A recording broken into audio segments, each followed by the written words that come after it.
Cruising down the street in my 6'4". Cars and hip-hop go hand in hand. We all know Lamborghini Mercy, got a Glock in my Rari, woke up in a new Bugatti, but it didn't start there. How did we get to here from here?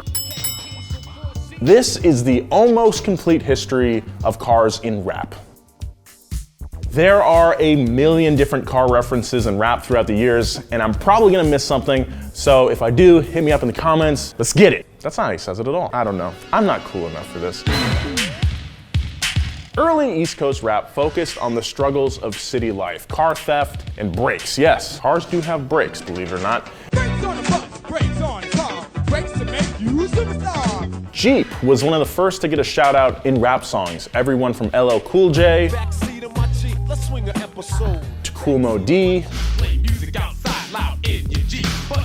and Master Ace. It wasn't until East Coast rappers like Nas, Mobb Deep, and Biggie started gaining steam in the early 90s that other models were being called out. During this era of hip-hop, three cars in particular, the Lexus SC Coupes, Acura Legend, and the Infiniti Q45 were far and above the most mentioned. These make up the unofficial trifecta of 90s East Coast whips. Yo, it's the P, E double, push a Lex bubble in the winter. It's just like magic, elegant performance, bubble Lex full assurance, guzzling get. The Bubble Lex they're talking about, that would be the Lexus SC300 and SC400 coupes. And Nas can be seen driving one in the music video for The World Is Yours. The Notorious B.I.G. rapped about the GS300. And even Snoop Dogg name dropped it in the song The Shiznit. The rise in popularity that Lexus found through the hip-hop world was unprecedented. For the first time, a car manufacturer was seeing a tangible rise in popularity thanks to hip-hop. It wasn't the only company that was getting name dropped though.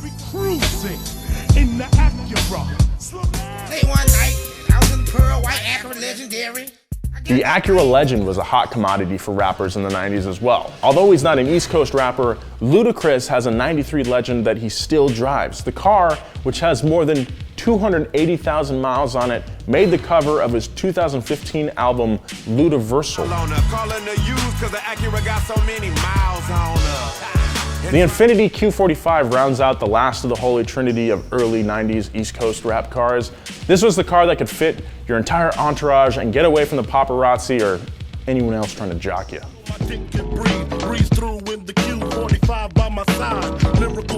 Sky's the limit. I push the Q45 Infinity. It wouldn't be no such. One car that kept popping up and we were like, this has to be a mistake, was the Mazda MPV. Then we realized that everyone from Notorious B.I.G. to Fat Joe to Prodigy to Wu-Tang Clan rapped about these little minivans. Catching keys from cross seas, rolling in MPVs every week. We made 40 G. But it was actually Biz Markie that started the trend.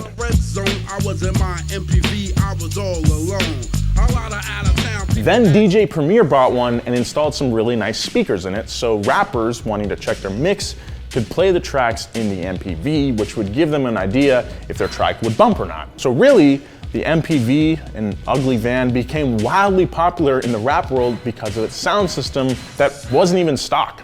Japanese luxury sedans may have been the vehicle of choice on the East Coast during the early 90s, but rappers on the West Coast had an entirely different aesthetic. You already know what I'm talking about. The lowrider scene had existed for decades in the Mexican-American community in Los Angeles, but it was hip-hop that helped thrust lowriders into the national spotlight. Rappers like Ice Cube, Snoop Dogg, Be Real, and Eazy-E bought huge American cars from the 60s and 70s and tricked them out. They added chrome, hydraulics, eccentric paint jobs, and 144-spoke wheels, aka Daytons. Rappers talked about cruising down Crenshaw in cars like the Oldsmobile Cutlass, Chevy Caprice, and easily the most important car in hip-hop history, the 1964 Chevy Impala. Cruising down the street in my 6'4". The first mention of the Impala in hip-hop was Eazy-E's 1987 hit, Boys in the Hood. This was significant because no one before had gone on the radio with such incredible potty language, but also because it was the first time a lowrider had made it into the mainstream culture. Tupac was also known for having a massive car collection. If you listen, you can pick out a car in almost every one of his songs. Picture me rolling in my 500 Benz. I got no love for That 500 Benz he's talking about is his prized drop-top SL 500. Back off my Benz. Yeah, I'm about to run y'all down. Back off my Benz. And a 95 Jaguar XJS from his personal collection appeared in his video To Live and Die in LA. Kendrick Lamar has taken a different approach to car collecting. He's one of the only rappers right now that prefers cars that are sentimental to him over luxury cars or exotics. Like the first car he ever bought, a 92 Cadillac Seville outfitted with suicide doors. Cadillac severely riding sun around on weekends. 3-piece special. He often mentions an 87 Buick Regal in his lyrics, and he likens his rap style to the car because it's hard, has edge, but at the same time it's a great look and kind of smooth if you ride it the right way. And who can forget the 96 Chrysler Town & Country from the cover of his 2012 album, Good Kid, Mad City. The album was a story basically centered around this van. Mom, I'm finna use the van real quick. Be back 15 minutes.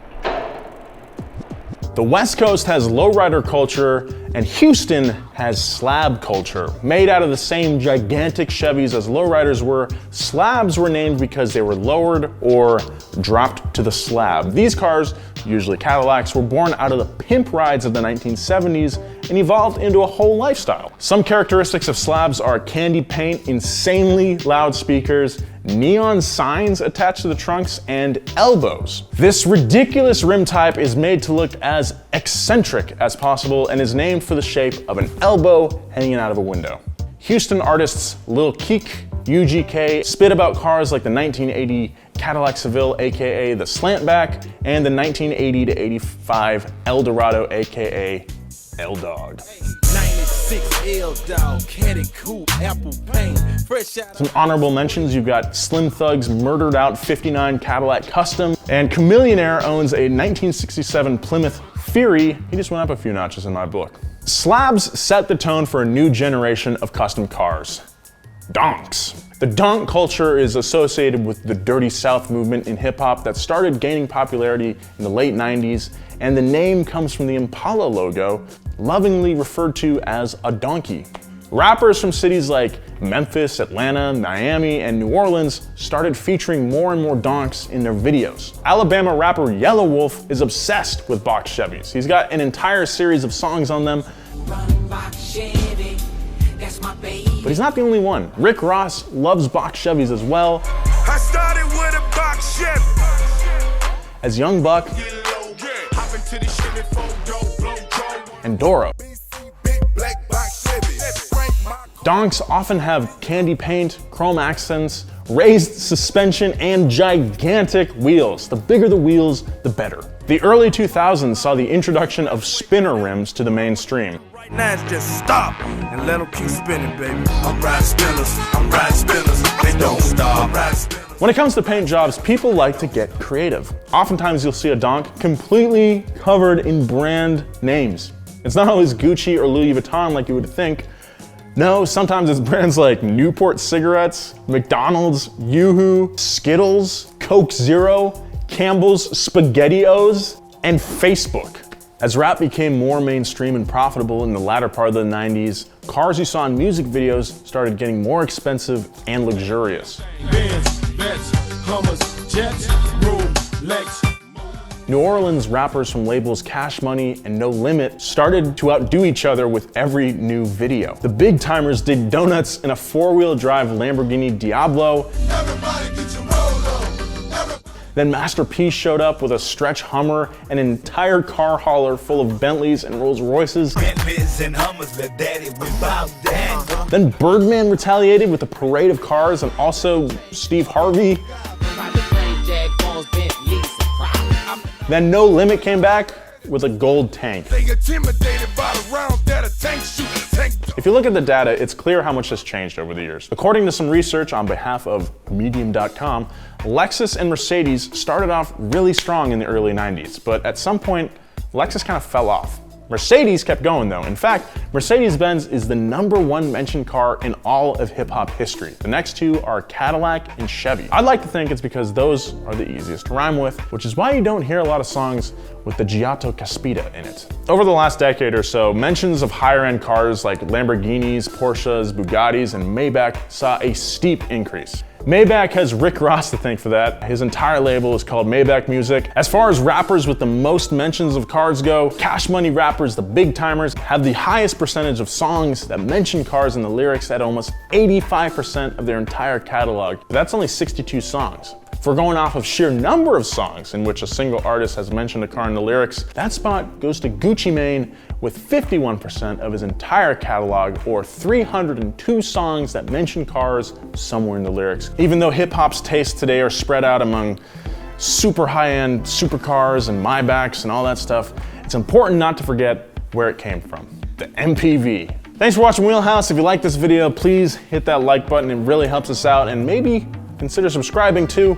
Let me know in the comments what your favorite hip-hop music video car is. I really want to know. Follow me on Instagram at Nolan J. Sykes. Follow Donut at Donut Media. Be nice. See you next time.